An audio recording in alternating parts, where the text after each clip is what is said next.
You know that? Did you update to like Ventura? Are you on Ventura? I don't know. Can't even use my trackpad, so I probably can't update my OS.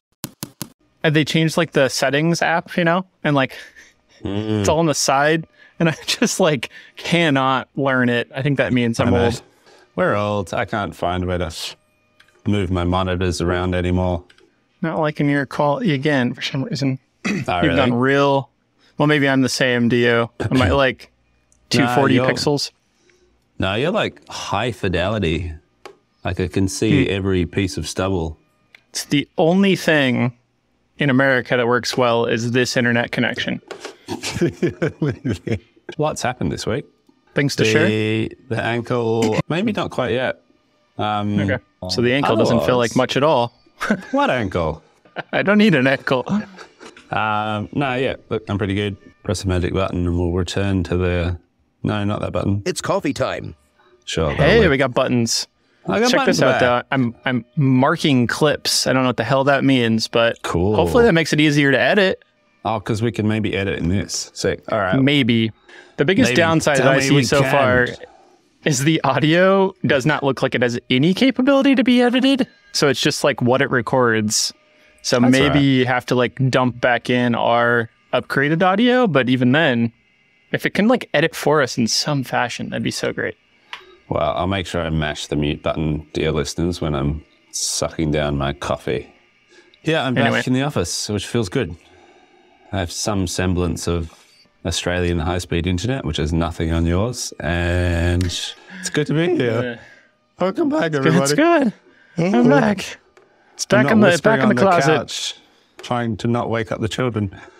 Right. So yeah, no, that's good. No, in summary, a lot's happened this week, and I hope to be able to chat about it here soon in some Sure. detail, but I'll hold off for now. And yeah, onwards. How's your week? What's happening? I just heard a big bang. I was concerned. It sounded like the machine jammed up. And earlier this week, we've had a vacuum motor acting up, and we're cutting a big bunch of like 16 parts at a time. That's thin plywood and half-inch plywood. I guess it's not that thin. 12 mil, 12 and a half, 13, 12.7. something like that. It's probably actually 12. You know, it's funny. We call it half and we get screwed. But I look up and it's just like tessellated all the parts. They're supposed to be like rectilinear, gridded, Oh. and they're all like turned. And I about, like in the past, I'm like, that's me. I got to go run, you know, go catch that. Right. And by the time I about got up, Ricky had already stopped it. And I was like, thank God. Because it was just going to shove them all off the table. Vacuum failure? Just the one. And the spoil board needed to be surfaced. So that Yeah, always, that old chestnut.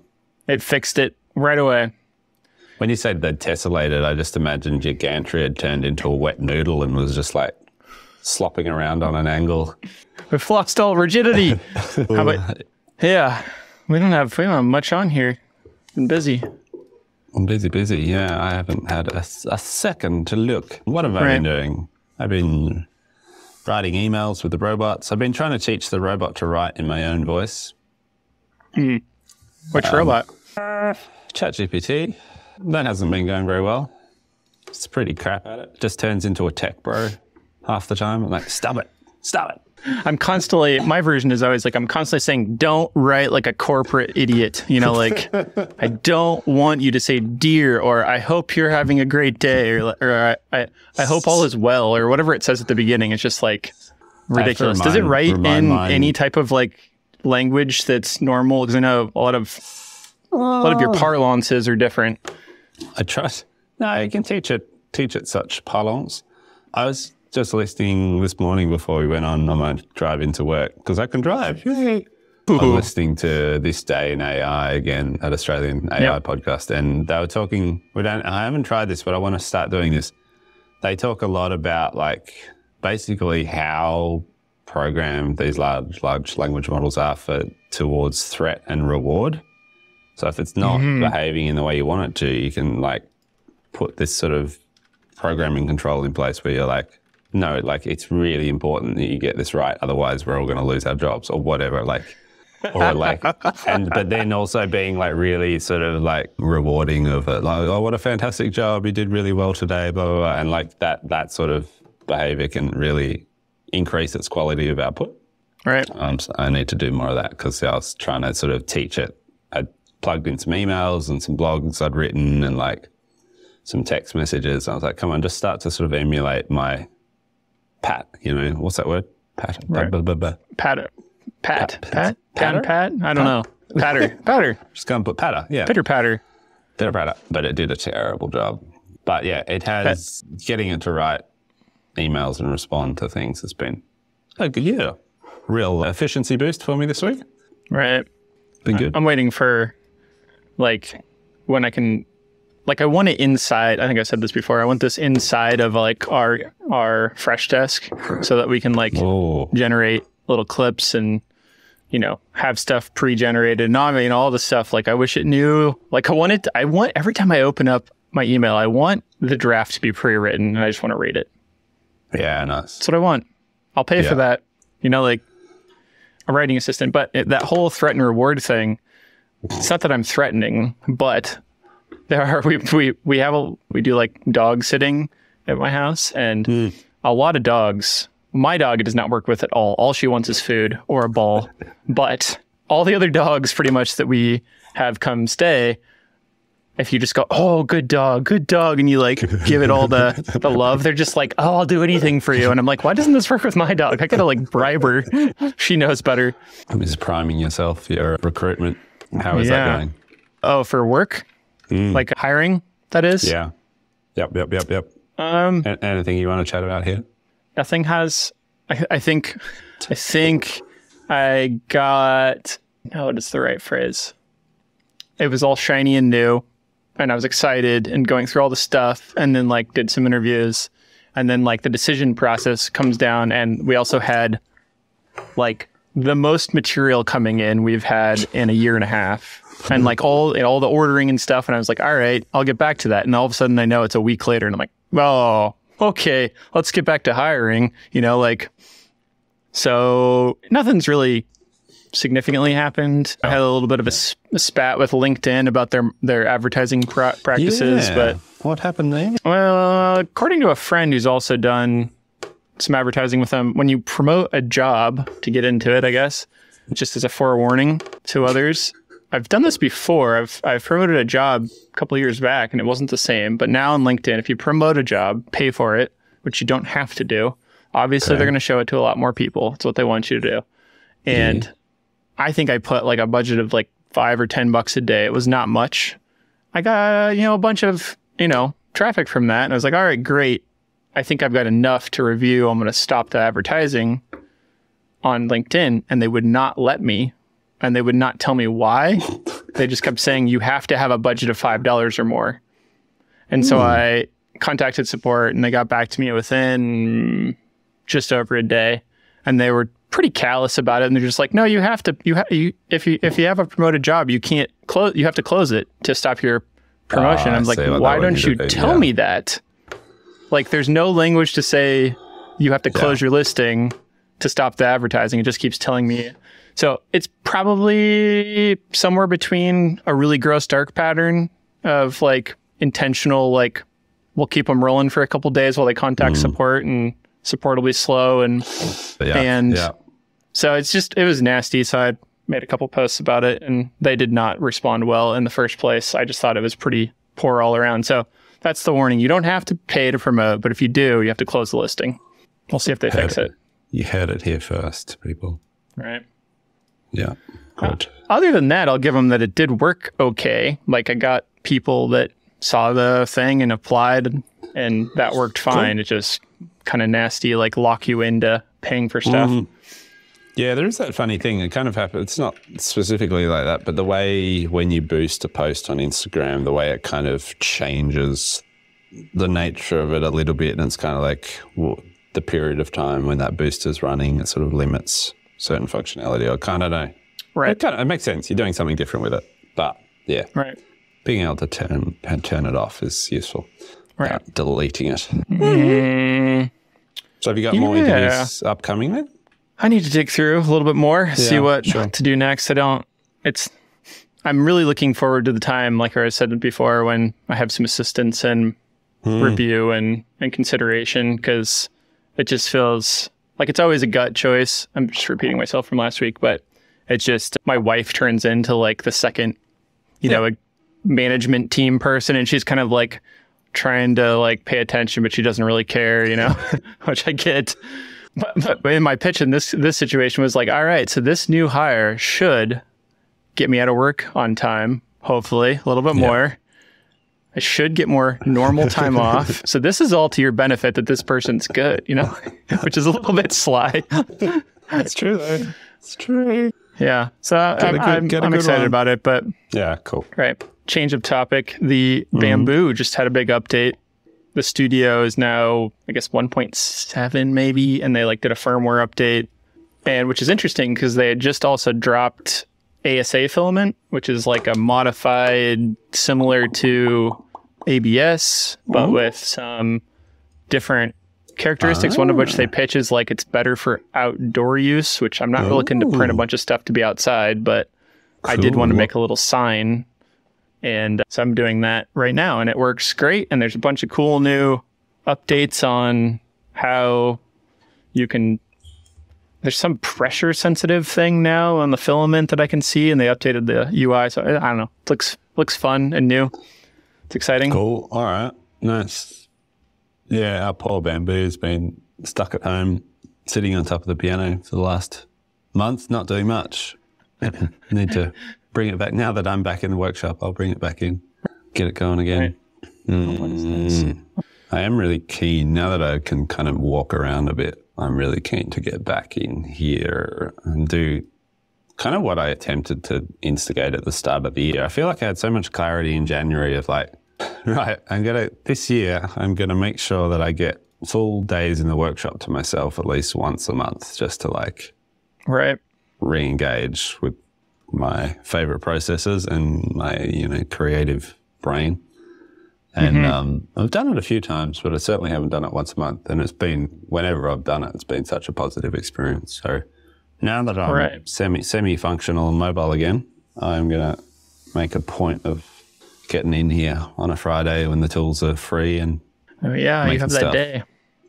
Yeah.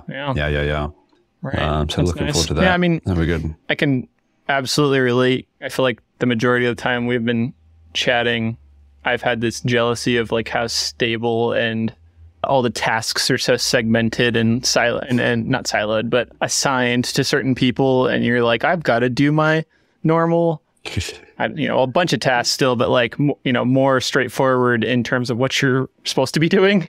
Yeah. And I was jealous about like, you're getting to your routine. That's great. So I can relate to like how once things start to become less routine, and you break your leg and get stuck at home. There's a lot that can change quick, obviously. Yeah. The flip side to that of like feeling a bit frustrated and out of touch with those processes is that my team in many ways have carried that stuff. Like all the work John did last week on the new kit of parts, dividers and drawers and doors.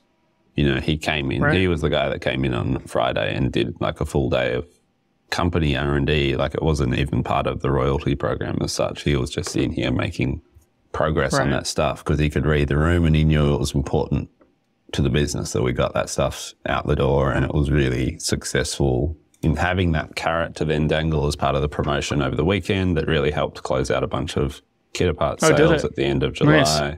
All really successful. And, he was the guy that came in and did that. And, that I'm crediting the whole team too, because like every lunchtime leading up to that, there's discussion around those new components and like the best way to do it. And it's like people have been so engaged and sort of around those ideas and pushing them forward. And everyone's feeling sort of, under the pump and has too much to do, but at the same time, they're managing to sort of squeeze those conversations in and keep that stuff moving. So swings and roundabouts, the systems that we've built have meant that, yes, I might at times be frustrated that I don't have access to the machines when I want it, but so many positives that come out of that as well in terms of when there's a highly engaged team backing me and the business. So, yeah, interesting times. Cool. It's always great.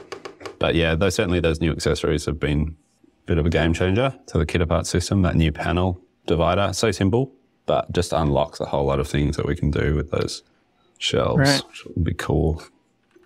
Playing with that? Did you get repeat customer purchases of people that already had, like a shelving kit and they wanted to add stuff? We haven't got them online as individual accessories yet. That will come, I think, when we do that. There's definitely plenty of people who have expressed interest in like, yes, I want the drawers, or I want the panel or the door or whatever it is for my existing set. And we'll get them online in the next week or so. So it's mostly new orders in general were that assisted by that? Yeah, that campaign I ran over the weekend was very much targeted at people who were sitting on a draft cart or, had been thinking about getting a set. And it was just like a little tickle to say, hey, right. If you get it this weekend, then you might get all this stuff. So that worked really well. Cool. Yeah, this Kit Parts page after you. I was going to say a couple things. I really love the identification system of different types. I think that's got to be a huge win for you guys internally and as well as externally. You just have something to call it instead of the shelving with the 4 on the one side and 3 on the left and I want that one. You mean the numbering system I came up with? Yeah, right. I mean, it's very basic, but it doesn't matter. It's it's almost like if they were a limited edition, they would be serialized, but they're just, it doesn't even matter. They're not in order here, but I still like that they're clearly defined now. Yeah. Is there a logic to it? Yeah, there is. It's like the first digit is the number of bays. So the 3, the 210, there's 2 bays, 1, 2. Right. Because we've found over the years that whilst we as the makers might count the number of uprights of vertical, 3 verticals equals 2 bays. Right. We find that customers typically count the bays, they count the usable space. We count the physical things that make up the thing. It kind of makes sense anyway. So we've named them in the more customer-centric way of bays first, and then the second 2 digits is just the number of shelves in the configuration. So 2 tens, nice. 2 bays, and Brilliant. there's 10 shelves. So it doesn't capture everything about it, but it's a fairly solid way of distinguishing between different things. There's a couple where I had to do an A and a B version because we ended up with the same count. I did see in that. both digits, but for the most part, it's pretty unique. And then the thing that does, which I like, is it leaves space between the numbers. So we wanted to come up with a numbering system that if we inject all these new shapes that kind of fit between serial numbers, so to speak, that there's space in the numbers to sort of. Right. It's not just 1, 2, 3, 4. It's then you've got to do 1A, 1B, 1C. You know what I mean? Right. So yeah, that worked right. This is somewhat related, but I've had this thought lately of we have all of our inventory items pretty well labeled now, where it's these little labels that we just made in Airtable. They dump out. The QR codes, I'm looking at Airtable here, kind of suck now. They don't, when you open it up on your iOS device, they just take you to the Airtable app main page, which pisses me off because everything has a record URL directly to the record, and now they're all kind of useless, in my opinion. And so my new thought about this was to generate a 4-digit string of text and numbers such that when you go into the app, you can type 4R67 and it'll go straight to the item rather than I don't know. It's still manual, but it gives you a backup option because we have, as do most shops, right? If you're trying to find the right M6 bolt in a certain length and color, it takes a while, So I don't know. A little bit frustrated with that they seem to have changed something that doesn't work anymore. I guess I should have known better maybe. I don't know. You inspired us to roll out that. It's your fault. You inspired us to roll out that QR inventory system in our workshop for consumables. And I was so excited about it when we finally did it because I'd been dreaming of the barcode scanner for years. It was this peak hack of productivity in the workshop. But it doesn't really get used. And we still we forget about it, or we still just pick up our phone and post a photo of the object on Slack into the Kanban channel of hey Jay, we need to order another can of. And then everyone gets some pan channel of like. Yeah, We just I have the same experience here. I've never had anybody. This is like maybe we need to have a quiet chat here between you and I. It's like, do we have to demand people get the damn app on their phone? Like, it's not that big of an ask. Like, it's has the same effect. I always like, oh, you can scan the QR code, and then the person, not necessarily Ricky, other people in the past, have been like, oh, Sure. okay. Yeah, no one else is going to be as excited about it. No, as I know. the person is like, I didn't even make it. Jay built it, but you know. Yeah, it's a challenge. Like I was chatting to a friend about a similar thing the other day of like he made us all these, you know, the tool belt system that I wear when I'm actually making Vaguely, stuff. yeah. It's like a little hot swap Velcro belt system which holds my like vernier calipers and some other bits and bobs, little tool pocket and stuff. Anyway, it says my belt on my work shorts. Anyway, the friend of mine, Tom, who used to work for us for a long time, he designed and made all that stuff. And then at some point a couple of years ago, you know, I was like, can't edit the sound. Did you hear it? No. At some point a couple of years ago. Oh, God. I was like, this system's fantastic. Like, I'd love all my workshop team to be wearing some version of this because I feel like it really improves my productivity in the shop. And I've got my tape and I've got my calipers on me at all times. And so we like bought, you know, we gave everyone the option to buy like a belt and a set of stuff. Anyway, and it just kind of flopped. And, you know, maybe a couple of people used it for a little while and then it kind of just faded away. And like I've still got it on my belt and I still use it because I've got that sort of, you know, it was my idea in the first place. It was what I wanted. Right. And that's fine. I'm not sort of complaining or I have no hard feelings for the fact that this stuff didn't get used, but it's interesting. And I think I've observed this in a number of different ways over the years of like things that I'm excited about don't necessarily translate, or maybe they do briefly, but they don't sort of stick, which has led to a sort of in the same way that, you know, I've been really excited about lean manufacturing in the past and trying to communicate these ideas and like watching Paul Laker's videos in team meetings. And I've kind of given up, I think. This is what I was saying to my friend the other day. He was like, hey, do you guys need any new tool belt stuff? And I was like, yeah, like I love that idea, but like I'm over trying to sell ideas like that. And I'm not sure what that's about, but. It'd be really interesting to hear from people that work in restaurants that everybody has to wear the same apron. Because I'm imagining like if we all had like uniforms, and the first thing I thought of when you were talking about this, have you seen The Life Aquatic? Wes Anderson a long movie? time ago, yeah. They all have the same outfit with the same red hat, and like they all have a holster, a gun holster on their leg, and they're always like doing things exactly the same, just very Wes Anderson-y. And I was imagining like Butter, you've all got this exact same outfit, the like Butter outfit. But I know what you mean. It's like, I think it would be terrible if you and I forced that. I think it would be bad for kind of the morale of things. And I don't know.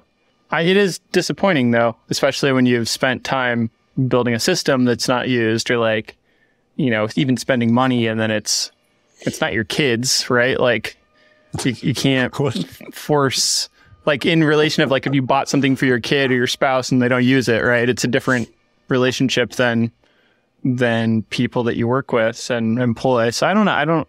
I think the only thing I can imagine is like, is there some buy-in that people in restaurants have that makes sense and we've not understood?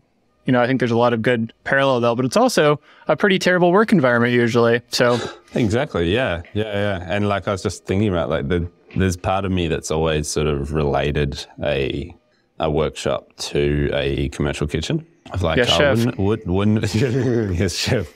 Wouldn't it be cool if we could run a workshop with the sort of urgency and pace of a commercial kitchen? But then you make the point of like, yeah, but that's not always a positive and good work environment. Absolutely. But there's little cues and things that happen in a commercial kitchen that would be really well suited to the operations of a workshop in terms of that sort of. There is. consistency and uniformity and like even like the sort of just, yes, chef, get it done, make it happen, get it out the door, like sort of structure.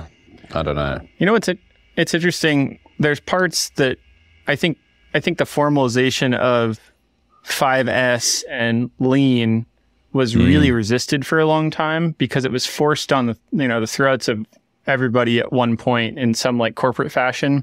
And so I have people that apply and I ask them what they know about lean in one of the, questions, and I'll get like things that I've not really heard of. It's like old language, like I don't even know, 20 years ago or something. And we're in this like millennial version or something of whatever this is, where it's like, especially us as business owners are attracted to it as like this efficiency thing. And it did take almost every person that started here a bit of time and some resistance in some circumstances to jumping in at all to it. But at some point, I mean, Ricky and I have this constant conversation now. It's like, it's usually to the benefit of the person doing the work too, to be more efficient, to be, there's a lot of focus on the health aspects of a workplace too, I think, in it. And I'm constantly thinking about the restaurant related things. And like, I love that show, The Bear, that I've ranted about probably too much, but that last season just came out and there's some things in it where they finally start, it's less chaotic and they're finally starting to work in this positive way. And it's so addictive to watch. It's like, I've never wanted to be a part of like a group like that. Like I've never wanted to do any type of restaurant work, but the uniformity, I think there's a huge relationship in making things and how they do their prep, right? Like the mise en place, like that's really seductive. And like Ricky and I talk about that, or people that we know, it's like, where's your in feed? Where's your out feed parts? Like, is it efficient? Do you have to take steps? Like, and that's all similar, right? Like prepare your stuff before you go and make it, I guess. Yeah. There's a lot that. Yeah. Like it's a very attractive idea. And if you could sort of find a way of implementing that, all the good bits about that without the shit bits of the culture, then I think it'd make for a pretty fantastic workshop. I think it makes a lot of sense too. Like, I mean, similar, I think we could absolutely do it in a positive way. I'd be interested to keep chatting about it over time because like this book I have behind me, that Checklist Manifesto, have you read that by chance? Nope. What's that? Man, it's such a good book. The Checklist Manifesto. Link me up. It's, if I remember right, it's a ER doctor, maybe a surgeon, that takes a bunch of cues from the airline industry in particular, but he's trying to find more efficient ways to make lists for people to have better outcomes in the medical field. And he looks to the airline industry to borrow from. Okay. That's a weird, that's how I remember it. It's probably more than that when I need to reread it, but if you're into that kind of efficiency porn, it's really interesting. And I've always liked that. I think it's important to like come from some place of understanding into a new place naively is really effective. Like I actually kind of sometimes enjoy the idea of maybe hiring somebody in that doesn't know or from a different industry because they come with this fresh, like they don't have an old lean mentality that they hate, for example. Yeah. Cool. I'll check it out. Thank you. Yeah. Looks fancy. That really helped. In particular, like when Ricky started trying to get down, I'd read that book and I was trying to like simplify, like what's the startup process of the router? What's the shutdown process? Yeah. And that really helped to simplify that into like very simple lists. And it helped to translate and distill down, like, how do we make guides inside the shop? Cool. And it's frankly, and how we make instructions for customers. It's like taking away every bit of detail that doesn't need to be there to make it as easily understandable as possible. One glance kind of visuals. And yeah, I should reread that because that was really, really good for us. Awesome. Check that out. Thank you. Like, speaking of processes and guides, so this morning my alarm went off at 5 and I never use a snooze function. I can't bear snooze. And so I do this thing where I turn my alarm off and then I lie there like half asleep for 10 minutes, trying not to fall back asleep and going, Justin will be disappointed if I don't get up now. Quick, get out of bed. Glad I can get you out of bed. But I was in my sort of half awakeness. I was basically dreaming about a process of like how to do better site measures when we're measuring up for custom joinery. And I was like running through all this stuff in my head of like, cool, what's the best way we could do this? Because we've had issues, just like time in the week issues lately, where whoever's sold the project has been going out and measuring it. And that's just been a big chunk of their week. And we're like, cool, I think we need to delegate this task to someone in the production team so that they're, someone from production's going on site and doing the site measure. So in my head, I was just like, cool, what's the best way that we can capture all the data we need? And in the past, I've often used, when I've been doing it most recently, I've used my phone and video quite a lot. So I'll do like a video walking into the room. I'll pan around, and so you can see all conditions in like quickly without like skipping through a bunch of photos. And then I'll often talk to the video as well. Like I'll do a little like, cool, there's a PowerPoint down here, and don't forget there's this weird thing here, and like walk around with the tape measure and just like, yeah, it's about 1800 to this PowerPoint on the wall, and like obviously take all the critical dimensions as well with a laser or whatever, but doing this sort of walkthrough that can then be really useful to the person drawing the project up and thinking of like, oh, I'm going to run into that PowerPoint there. What are the considerations? Anyway. For sure. Random one, but that's certainly something we need to document and come up with a solid process around, so it doesn't matter who goes out and does it, we get the same sort of consistency of results back. Right. Yeah, that is interesting. I'm sure there's some really good versions of that in architecture firms that I never got into. It was kind of always just like, you kind of learned it by brute force of documentation in early architecture school, where it's like, all right, we're going to draw our building that we work in for studio. And like, you had to go measure all the things, but like, they never taught you like a formalized, this is like the story of my education. There's never a formalized system of like, here's the best way to do this. It was just like, go do it, like, so you learn, but not efficiently, or it's kind of painful. It's like, I'm sure the Germans don't go about it that way, right? Like, they've got to have like the best system for it, and they're all teaching from top down, like, this is how you measure things, and the Americans are just like, you should measure stuff, figure it out. Isn't that just part of learning though? Like, doesn't just a bit of pain needs to be involved for it to be effective? Maybe in our fields, I guess. I don't know. Like, it's like the thing here of wanting, delegating and letting people make mistakes, because it is, making mistakes is like I think the most effective way to learn new things. Super hard too. And so if you have this like perfect methodology that you can just like implant into somebody via neural lace, like, is that actually the most effective way? Yes, it's hyper efficient, but does it mean that they're then really good at it? I don't know. In this one circumstance, I'm thinking of how I learned how to measure things and document them and draw them in CAD. I don't disagree. I think it's good to have that like rigor to like understand and figure it out on your own. But then after we've reviewed it, I would love if they went, all right, well, here's how commonly people do it, and here's some best practices, if that's the case, so that there is some translation of knowledge that isn't just like, let's start over, Yeah. Cool. I'm watching this little sign I made on the Bamboo app, and it's like printing marvelously until it gets to the top layer where I had to do some ironing, and now it just looks like it's like mashing it around in a terrible fashion. It's pretty bad. That'll be good. Do you need to save it? Nah, I could stop it if I wanted. I'm kind of curious to see if the next layer will resolve anything, but probably not. It looks pretty nasty. It's a small one. Printing. Cool, man. Well, what do you reckon? Should we let this this app edit the podcast Riverside? Wait, there's away? got to be something. There's got to be something good here. How about this? It's going to publish it all, right? Oh, what happened? Did you hear that? No, you didn't hear it? No. Oh, interesting. Is it not? Oh, it's a preview. Hold on. Oh yeah. I can't take any more of that. Stop. Stop. Oh. They've got their own songs. Joy. We've got our own songs. Come on. I've got this on time. Better ones. God, the printer is just atrocious. Oh, wait, can you? You can share screens now. What? Does this work? Oh, God. Let's see here. There you go. Can you see it? Oh, you can see it. Not yet. Oh, yep.